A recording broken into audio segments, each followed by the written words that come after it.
Welcome to the Slop Temple. We pray this video helps. Start now, plug in power and connect the recovery USB or insert the recovery drive. You'll boot into UEFI, press the manufacturer key, then choose the USB. Once done, select Repair your computer, not Install. This preserves options.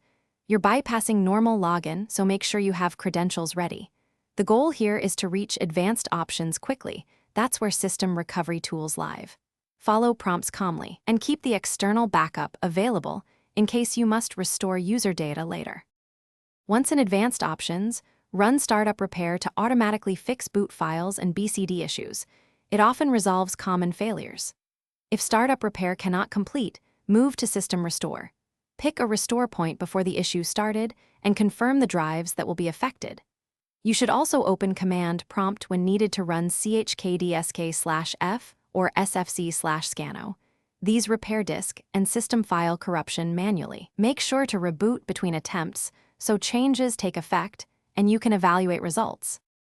If repairs fail, choose Reset this PC.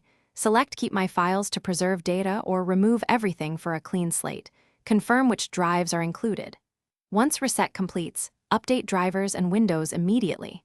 If reset cannot finish, perform a clean install from the USB. During setup, delete the Windows partition only and install to the resulting unallocated space. If you hit hardware errors, check SSD cables, run memtest86, and test the drive in another system.